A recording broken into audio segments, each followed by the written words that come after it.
সারা বছরে যে সবজিগুলো হয় সেগুলো কিন্তু বেশ ছাদে যদি বা বাগানে যদি নিজেদের লাগানো যায় তাহলে কত ভালো। ধরুন রাসায়নিক সার তো বাজার থেকে যে সবজিগুলো কিনে আনি সেগুলোতে রাসায়নিক সার থাকে, কিন্তু বাড়িরগুলোতে তো আমরা রাসায়নিক সার দেব না, আমরা এগুলো কিন্তু জৈবিক সারেই কিন্তু তৈরি করি।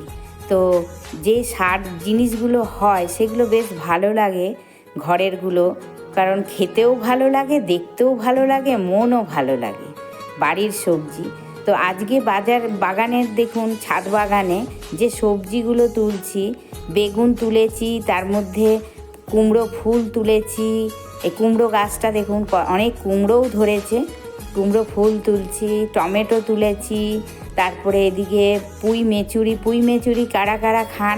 আমাদের কিন্তু খুব ভালো লাগে। আমি তো মাঝে মাঝেই পুঁই গাছটা লাগাই শুধু পুঁই মেচুরি খাওয়ার জন্য। পুঁই শাকের থেকেও পুঁই মেচুরিটা বেশি ভালো লাগে।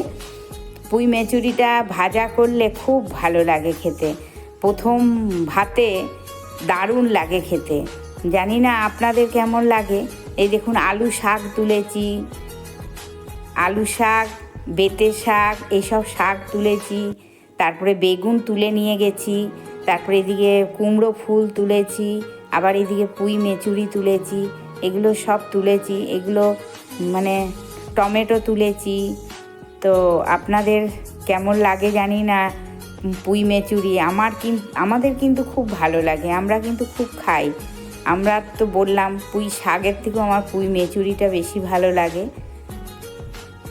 এতগুলো সবজি তুলেছি, এগুলো কিন্তু আমি কোনো খাবারের জিনিসে রাসায়নিক সার দিই না।